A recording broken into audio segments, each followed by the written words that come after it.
Jumpa kembali di MTD Journey Inspiration of Life. Pagi ini saya mau coba sharingkan teman-teman dengan temanya kesempurnaan Tuhan sangatlah berbeda dengan kesempurnaan kehendak dari kita sebagai manusia gitu teman. Jadi beda sekali teman antara bicara kesempurnaan yang Tuhan inginkan, yang rancang dan kehendaki dengan kesempurnaan hidup yang kita rancang dan kehendaki dari sisi manusia. Itu beda teman. Ujungnya itu Tuhan ingin kesempurnaan ini membawa kemuliaan gitu, kemuliaan untuk Tuhan gitu. Baik kemuliaan itu karena memang dari Tuhan sendiri atau kemuliaan yang lahir karena dari kita teman. Karena perbuatan kita akhirnya memuliakan Tuhan gitu. Nah ini saya coba baca teman-teman, apa bedanya kesempurnaan Tuhan gitu untuk mencapai kemuliaan Tuhan gitu dengan kesempurnaan kita yang bisa memuliakan Tuhan gitu, apa bedanya gitu. Nah ini saya coba bacakan dulu teman-teman di kitab Lukas pasal 22 ayatnya 24 sampai 32 teman-teman. Ini kalau perikopnya judulnya percakapan waktu perjamuan malam itu antara Yesus dengan murid-muridnya gitu. Nah terjadilah juga pertengkaran di antara murid-murid Yesus. Siapakah yang dapat dianggap terbesar di antara mereka gitu. Jadi antar murid ini lagi berdebat gitu. Siapa di antara mereka yang terbesar gitu. Yesus berkata kepada mereka, raja-raja, bangsa-bangsa memerintah rakyat mereka dan orang-orang yang menjalankan kuasa atas mereka disebut pelindung-pelindung gitu. Kalau manusia umum seperti itu gitu. Tetapi kamu tidaklah demikian, melainkan yang terbesar di antara kamu hendaklah menjadi sebagai yang paling muda dan pemimpin sebagai pelayan gitu. Jadi bukan sebagai pemimpin yang mengatur, tapi pemimpin yang melayani gitu.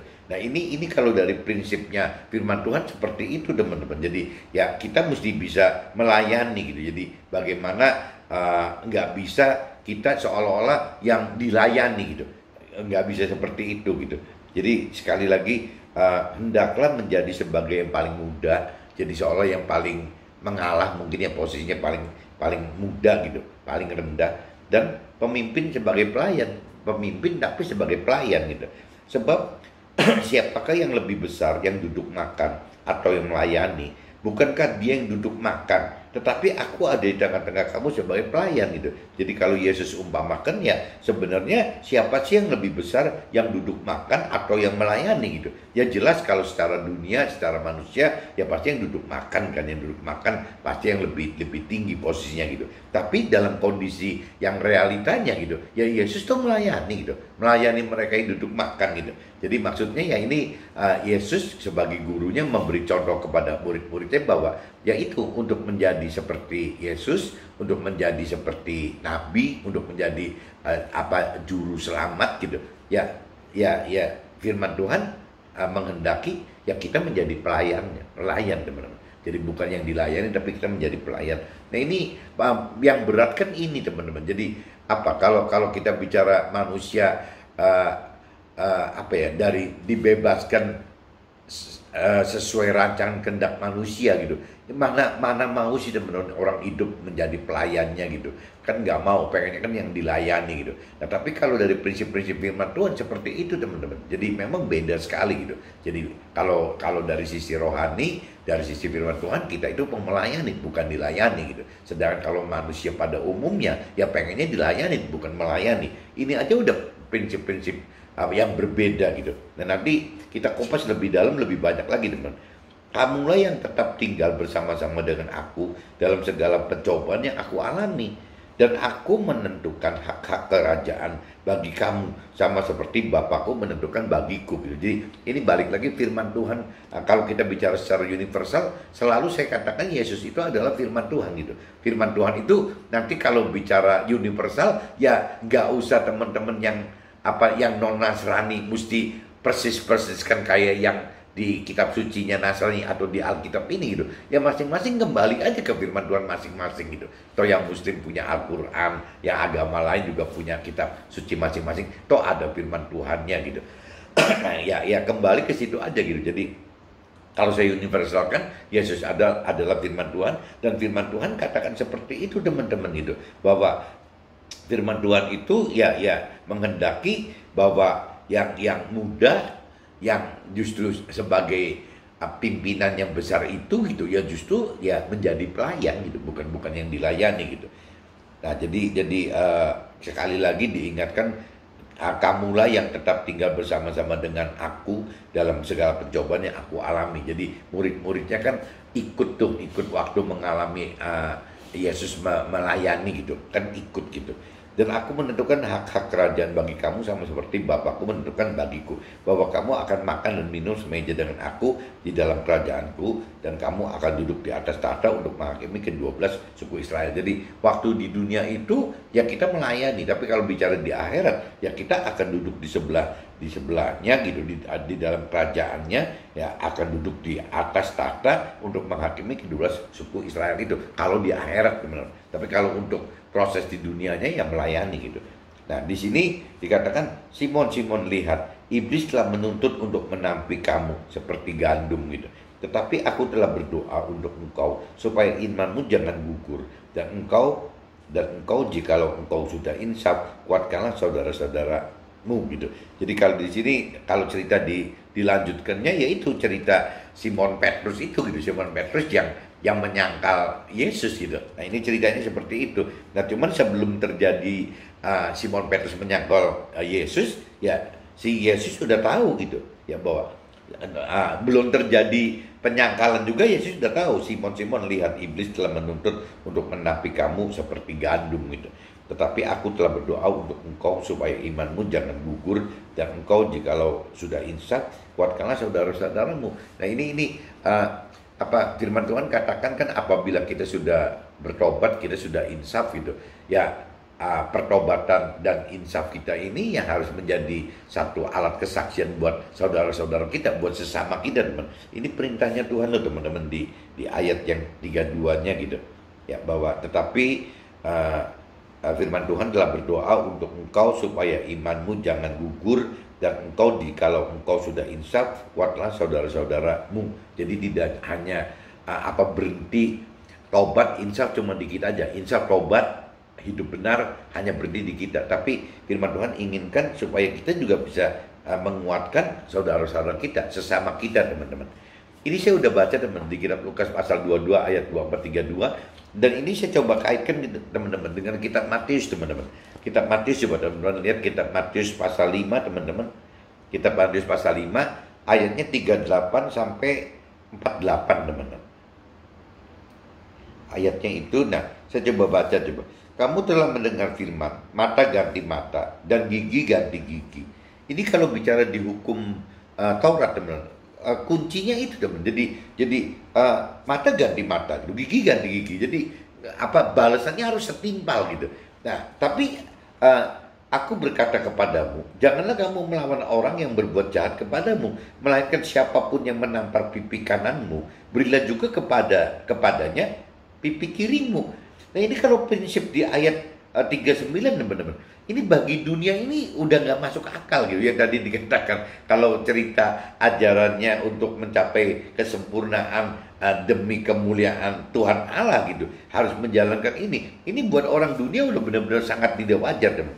Tetapi firman Tuhan berkata, janganlah kita melawan orang yang berbuat jahat kepada kita, melainkan siapapun yang menampar pipi kanan kita, berilah juga kepadanya pipi kiri kita gitu. Nah, kalau dengan prinsip dunia, teman, jangankan ditampar. Ya kalau logikanya kalau kita bicara dunia yang imbang gitu, waktu kita ditampar pipi kanannya, ya logikanya akan ideal kalau kita juga nampar pipi kanannya gitu. Jadi kan imbang, pipi kanan kita ditampar, pipi kanannya orang yang nampar juga kita tampar. Itu kan berarti balance itu, imbang.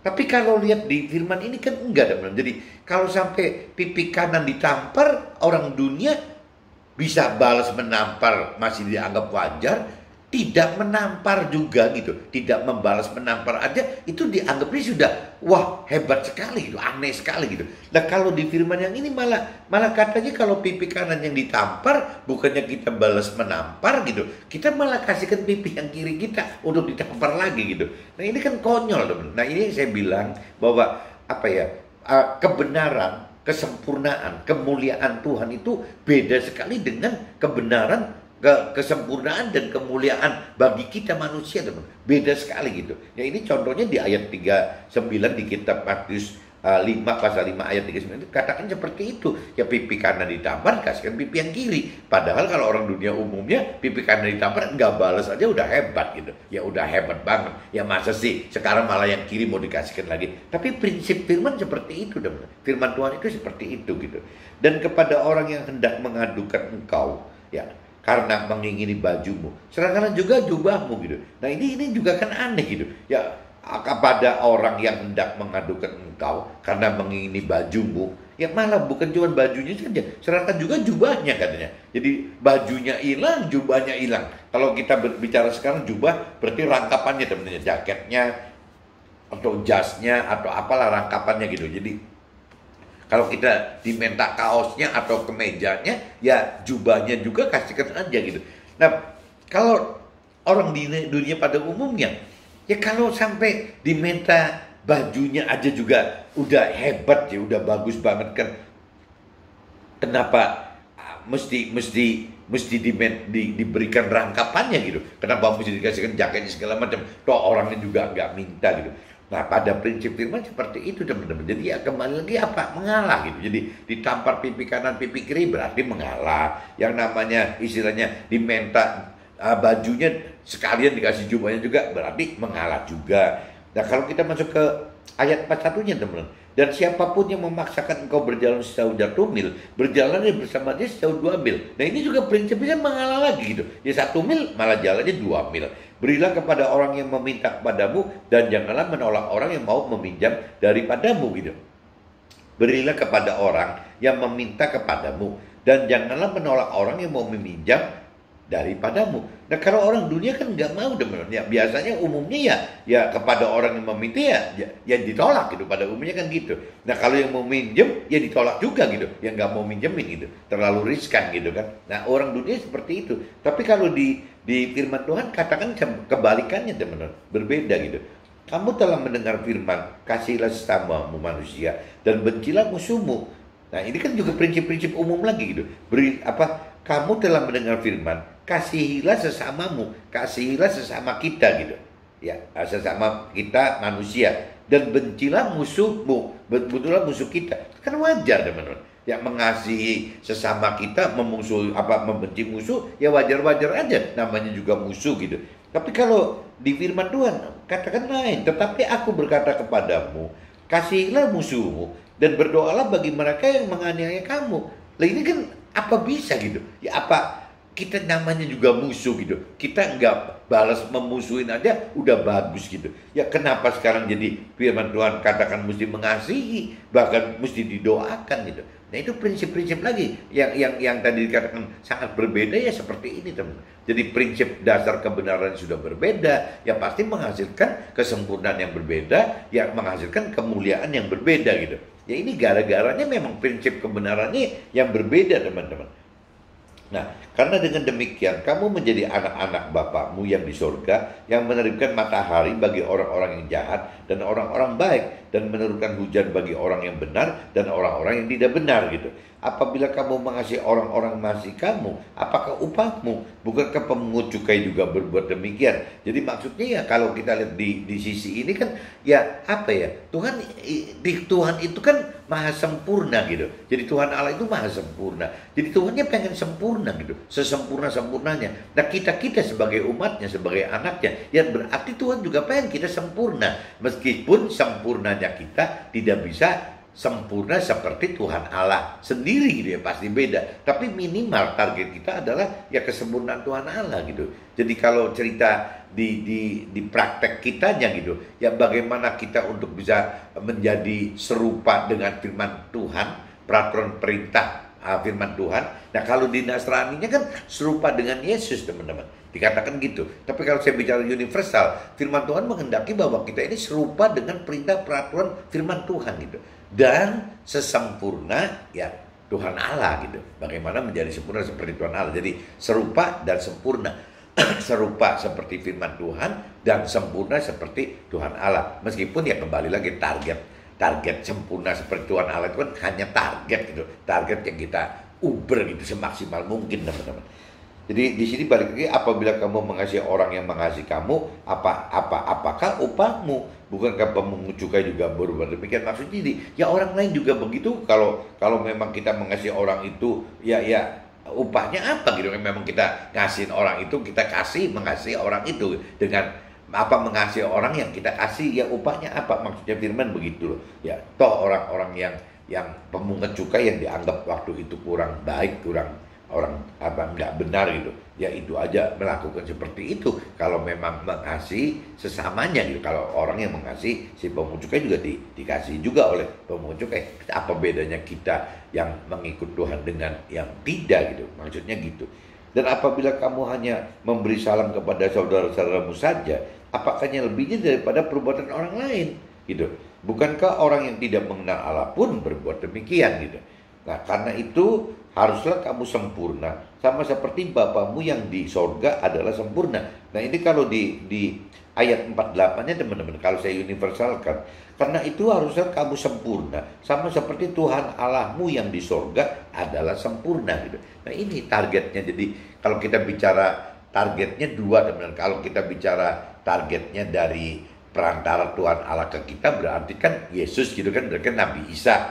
Nah, mungkin kalau di Muslimnya mungkin Nabi Muhammad gitu ya, kalau di Yahudinya Nabi Musa, yang lain-lain ada nabi-nabi lain lah kalau di agama lain gitu. Nah, kalau bicara yang firman Tuhan hendak itu, ya kita bagaimana bisa menjadi serupa dengan perantara ini teman-teman. Ya, kalau saya di Nasrani berarti perantara Nabi Isa, Yesus gitu. Bagaimana saya bisa menjadi serupa dengan Yesus gitu. Nah, kalau saya universalkan Yesus ini menjadi firman Tuhan, berarti bagaimana saya bisa serupa dengan apa yang diperintahkan firman Tuhan gitu. Itu hidup saya harus seperti itu. Itu cerita kalau diperbandingkan dengan perantaranya gitu. Tapi kalau bicara target hasil akhirnya, ya kan Tuhan Allah gitu. Perantara kita juga kan akan ujungnya ke Tuhan Allah. Yesus itu akan ke Tuhan Allah. Yang namanya Nabi Isa juga akan ke Tuhan Allah. Semua nabi yang lain juga akan menuju ke Tuhan Allah gitu. Nah, kalau bicara dari target Tuhan Allah, ya sempurna. Karena Tuhan Allah itu sempurna gitu. Meskipun ya kembali lagi, sempurnanya Tuhan Allah dengan sempurnanya kita kan jelas berbeda ya teman-teman. Kalau kita ya dengan kemampuan semaksimal kita gitu, untuk persis seperti sempurna seperti Tuhan Allah, ya nonsense, udah nggak mungkin gitu. Nah, ini saya udah bacakan teman-teman di kitab Lukas pasal 22 ayat 24 32, saya udah bacakan di kitab Matius pasal 5 ayat 38 48 sudah saya bacakan. Nah, saya coba mulai masuk ke dalam sharing saya pribadi teman-teman, apa yang terjadi dalam hidup saya gitu. Nah, proses mencapai kesempurnaan hidup yang Tuhan kehendaki adalah bagaimana kita dapat hidup dengan sempurna, dengan mengalah kepada yang jahat gitu. Jadi intinya gitu. Tadi saya katakan, jadi banyak sekali ya firman-firman yang intinya kita mengalah gitu. Tampar pipi kanan, kita kasih pipi kiri. Ambil bajunya, ya silakan ambil jubahnya sekalian. Mau lari yang 1 mil ya ditemenin jadi 2 mil gitu. Yang ya segala macam gitu. Jadi kuncinya ya dengan mengalah gitu, mengalah kepada yang jahat, ya dengan memberi kepada yang berebut gitu kan, dengan memberikan kepada yang meminta, dengan memberi tempat kepada yang nyerobot kita mungkin, dengan tidak menolak kepada yang meminjam gitu. Ya apa ada bela yang mau minjam ya dipinjamkan. Jadi intinya banyaknya mengalah teman-teman. Mengalah yang berujung kasih gitu. Ujungnya akan ke situ gitu. Bagaimana kita mengalah dan dengan kasih gitu. Itu yang bedanya antara manusia dengan Tuhan itu gitu. Jadi kebenaran yang firman Tuhan inginkan, yang Tuhan inginkan dengan kebenaran manusia atau dunia pada umumnya inginkan, itu kan berbeda sekali teman. Nah, ini di sini dari kebenaran hidup aja antara dunia dengan rohani, antara manusia dengan Tuhan. Ini aja udah tercermin beda teman. Beda sekali gitu. Jadi bagaimana yang namanya kebenarannya rohani atau kebenaran Tuhan itu adalah bagaimana ya yang dicari itu kan tadi bukan bagaimana posisi di dunia ini, tapi yang dicari itu adalah posisi kita waktu di akhirat teman. Bagaimana kita duduk di dalam tim kerajaan surga di akhirat itu yang mengatur semua orang-orang yang ada dalam surga gitu. Nah, Tuhan memang seperti itu. Sedangkan manusia kan tidak, teman. Apalagi manusia yang belum atau tidak mengenal firman Tuhan, atau mungkin manusia yang hanya terlalu percaya diri bahwa dia sudah percaya Tuhan meskipun tanpa dasar firman Tuhan yang kuat gitu, tanpa kedalaman pengenalan pengertian firman Tuhan kuat. Begitupun dia sudah sangat percaya diri bahwa dia sudah mengenal Tuhan gitu. Padahal secuil pun tidak punya kedalaman mengenal mengerti firman Tuhan itu.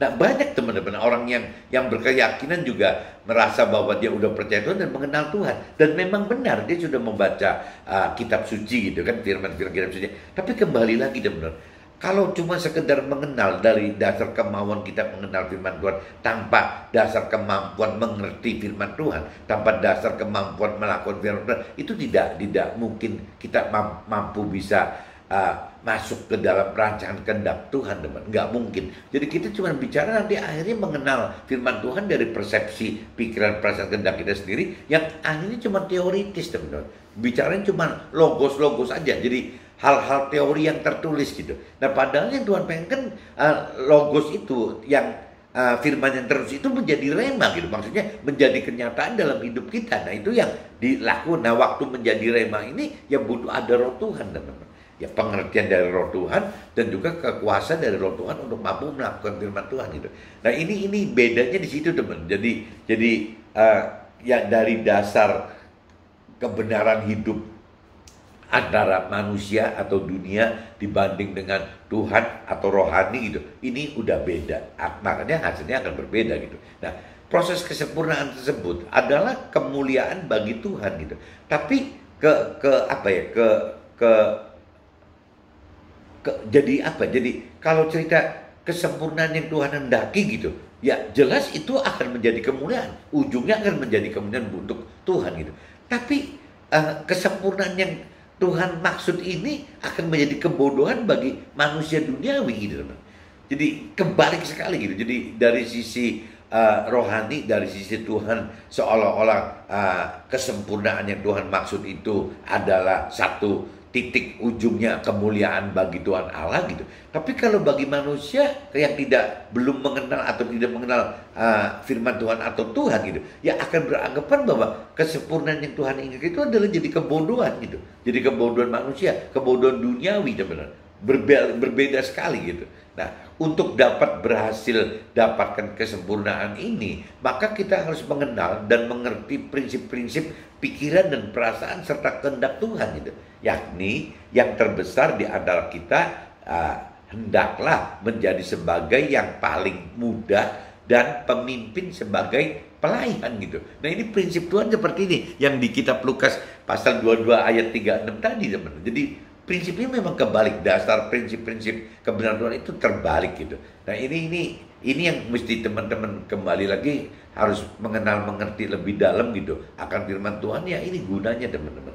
Dan untuk melakukan firman Tuhan kembali lagi ya tanpa ada kuasa bantuan dari roh Tuhan, rasanya terlalu berat, teman-teman, untuk bisa melakukan firman Tuhan. Jangankan melakukan firman Tuhan, untuk mengerti firman Tuhan pun nggak mudah kok, karena banyak sekali firman-firman Tuhan yang untuk orang dunia, untuk orang-orang yang rasio gitu, dianggap nggak masuk akal kok, teman-teman. Banyak sekali gitu. Bahkan terjadi pertentangan gitu antara jangankan kita dengan orang lain gitu. Kita dengan pasangan kita aja bisa beda, teman-teman. Kita dengan anak-anak kita aja bisa beda. Kita dengan orang tua kita aja bisa beda gitu. Apalagi kita dengan orang lain yang berupa komunitas atau masyarakat besar gitu. Ya pasti akan beda lagi gitu. Nah, cuman intinya gitu, teman. Dasarnya itu di kitab Lukas pasal 22 ayat 26 itu ya, yang terbesar di antara kita hendaklah menjadi sebagai yang paling muda dan pemimpin sebagai pelayan gitu. Yaitu prinsip dasarnya itu gitu. Proses kesempurnaan butuh kemauan kita dan bantuan kemampuan dari Tuhan agar iman kita tidak gugur dan Tuhan agar kita juga menguatkan saudara-saudara kita. Nah, ini Tuhan yang tadi dikatakan di firman yang tadi saya udah sharingkan gitu. Jadi Tuhan itu pengen kita ini harus minta kemampuan dari Tuhan dengan kita mohon dari Tuhan gitu ya, agar iman kita tidak gugur, teman. Saya tadi cerita si Simon itu kan, kalau misalnya waktu itu Yesus tidak ikut mendoakan Simon, mungkin Simon Petrus bisa menyangkal dan gugur gitu. Maksudnya jadi udah, ya sudah habis gitu. Yang namanya cerita Petrusnya udah nggak ada lagi gitu. Tapi karena karena firman Tuhan katakan bahwa Yesus juga tahu itu akan bakal ada pencobaan ke Simon Petrus gitu. Ya si Yesus sudah doakan kepada Tuhan Allah untuk dapat Simonnya dikuatkan. Jadi akhirnya tidak gugur gitu ya, tetap berhasil. Nah, kita juga sama teman-teman akan seperti itu. Jadi kita ya bedanya mungkin kalau kita hidupkan roh Tuhan, ya roh Tuhan kan sebagai penolong kita, penghibur kita.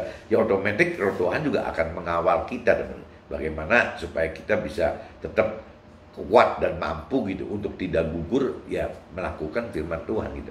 Cuman yang jelas sih setelah kita sudah mengenal lebih dalam dan mengerti lebih dalam akan firman Tuhan, dan kita juga sudah lebih beriman untuk lebih berani melakukan firman Tuhan. Ya di firman yang ini diingatkan bahwa ya kita juga mesti menguatkan saudara-saudara kita sesama kita. Ya berarti ya kembali lagi teman-teman, ya bagaimana kita bisa menjadi alat Tuhan gitu untuk bisa memberitakan kebenaran firman Tuhan. Nah meskipun kembali yang saya sering sharingkan, memberitakan firman Tuhan itu kan dalam dua bentuk.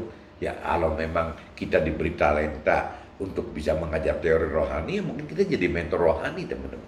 Tapi kalau kita adanya di marketplace atau di sekuler, dunia sekuler sebagai pengusaha atau orang karir, ya kita paling ya memberitakan firman lewat kesaksian hidup kita gitu. Ya apa yang kita alami dalam hidup kita yang terkait dengan firman Tuhan gitu. Ya seperti itu. Yang bukan cerita cuma sekedar curhat apa yang kita alami dalam itu. Enggak teman-teman, kalau bicara kesaksian itu ya pasti ada kaitan dengan firman Tuhan gitu. Bukan curhat pribadi kita kuar-kuar ke orang lain gitu. Intinya gitu teman. Jadi bagaimana supaya kita juga tidak berhenti cuma di kita, tapi kita juga menjadi alat Tuhan untuk bisa memberitakan kebenaran firman Tuhan, kesaksian firman apa yang kita alami itu, sehingga sesama kita bisa ikut seperti kita ya tetap akan menghadapi seperti kita juga teman-teman yang melakukan firman, dengan akan ngadepin seperti ujian cobaan yang kita hadapin juga gitu, dengan berbagai-bagai rintangan itu gitu ya. Itu wajar aja teman-teman. Waktu kita mengalami dan melakukan firman, ya pasti kita akan hadapi seperti itu teman-teman. Ya berbagai-bagai cobaan, berbagai rintangan gitu.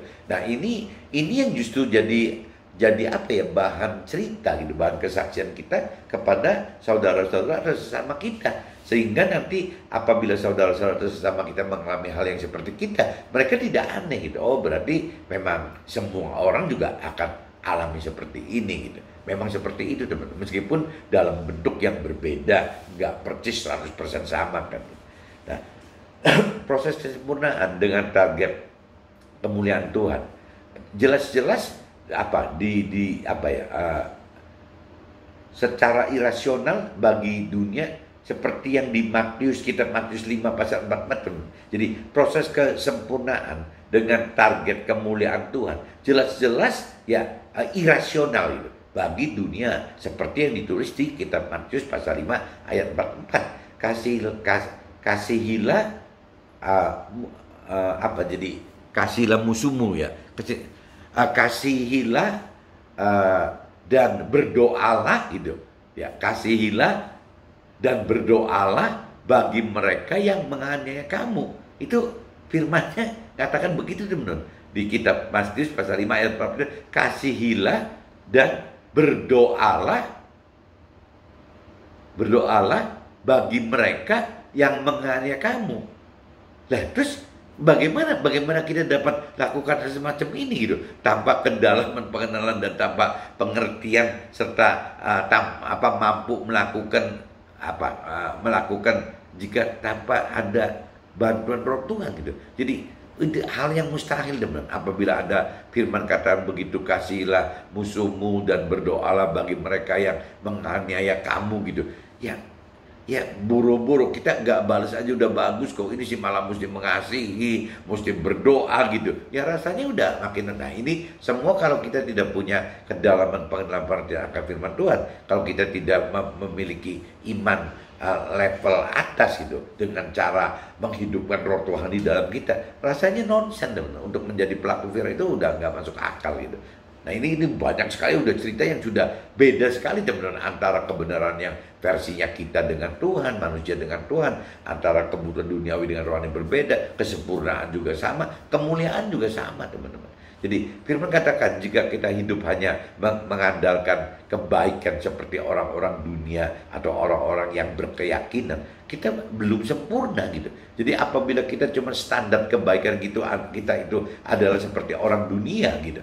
Ya, standar kebaikan kita ini seperti orang-orang yang berkeyakinan gitu. Ya memang lebih baik, orang mereka lebih baik daripada kalau mereka jahat gitu. Tapi kebaikan yang dijalankan oleh mereka itu kalau dari sisi Tuhan itu kurang benar. Jadi Tuhan itu tidak cuma sekedar baik seperti orang dunia atau orang keyakinan, tapi Tuhan pengen kita gitu bahwa kita ini lebih sempurna daripada mereka gitu. Itu Tuhan gitu. Tuhan itu pengen seperti itu gitu. Nah, Tuhan ingin agar kita haruslah sempurna sama seperti Tuhan Allah gitu. Kita yang di surga adalah sempurna. Itu di kitab Matius pasal 5 ayat 48 bunyinya gitu. Jadi kenapa parameter Tuhan Allah adalah sempurna gitu? Karena memang Tuhan Allahnya sempurna gitu. Nah cuma kan Tuhan Allah ngerti gitu. Ya untuk bisa persis seperti Tuhan Allah jelas manusia nggak mampu teman-teman. Makanya Tuhan Allah memberikan satu dispensasi yang begitu firman Tuhan gitu. Memberikan dispensasi ya serupa. Start yang pertamanya kan serupa dengan firman Tuhan itu. Serupa berarti bagaimana caranya kita untuk bisa serupa dengan apa yang diperintahkan firman Tuhan gitu. Nah itu dulu. Setelah kita bisa serupa dengan firman Tuhan, baru diangkat lagi teman-teman. Target lebih tingginya adalah bagaimana untuk bisa sempurna seperti Tuhan Allah di sorga gitu. Nah ini stepnya seperti itu teman-teman. Nah mudah-mudahan pagi ini teman-teman dengan saya menjelaskan, men-sharingkan ini, mudah-mudahan teman-teman bisa nangkep gitu. Jadi bedanya kalau kita urut dari satu-satu, dari cerita kebenaran aja gitu, kebenaran hidup gitu ya, dari versi kita manusia atau orang dunia, kita yang tinggal di dunia, dengan kebenaran hidup yang dari Tuhan inginkan gitu, Tuhan dan rohani ya berarti ya. Ini aja udah beda teman. Duniawi rohaninya beda. Ya manusia dengan Tuhan udah beda gitu. Ini baru cerita soal kebenaran hidup aja teman. Nah kebenaran hidup ini kalau Tuhan pakai standarnya itu ya kembali lagi firman Tuhan gitu. Ya itu sebagai standarnya gitu. Standarnya itu. Kalau kita serupa dengan firman Tuhan pun belum sempurna kok. Nah berarti kalau kita bicara setelah kebenarannya harus didekatkan dulu, kebenaran adalah kebenaran serupa dengan firman Tuhan, baru kita masuk ke kesempurnaan. Bagaimana menyempurnakan ini gitu. Nah untuk menyempurnakan ini Tuhan beri target yang kedua. Bagaimana tidak cuma hanya serupa dengan firman Tuhan, tapi bagaimana mentargetkan diri untuk sempurna seperti Tuhan Allah di surga gitu. Nah ini target keduanya. Jadi serupa dengan firman Tuhan, target keduanya adalah sempurna seperti Tuhan Allah di surga gitu. Nah yang di kitab Matius 5:48 tadi, ini kan satu level naik lagi teman-teman. Nah ini yang jadi beban kita. Nah kalau kita sudah mendapatkan kebenaran yang serupa dengan firman Tuhan, dan kita sudah mendapatkan kesempurnaan yang mendekati kesempurnaan yang Tuhan Allah kendaki, rancangan kendaki, ya kita berarti sudah mulai bisa lebih memuliakan Tuhan teman. Bagaimana kita hidup untuk memuliakan Tuhan gitu. Jadi nanti semua orang sesama kita akan melihat bahwa ya dengan kita hidup serupa dengan firman Tuhan dan kita belajar hidup sesempurna yang Tuhan Allah inginkan, ya harusnya kemuliaan Tuhan akan nampak melalui hidup kita teman. Mudah-mudahan penjelasan ini teman bisa tangkap teman-teman, dan bisa kalau memang ada dan dianggap benar dan memang perlu teman-teman tolong sharingkan tadi yang diutarakan firman tadi, bagaimana caranya kita juga jangan cuma duduk manis gitu, tapi kita juga ya menguatkan saudara-saudara kita, menguatkan teman-teman kita yang lain teman. Jadi kita coba belajar menjadi alat Tuhan, memberitakan kebenaran firman Tuhan dari sharing-sharing semacam ini teman-teman. Oke teman-teman, see you, bye-bye.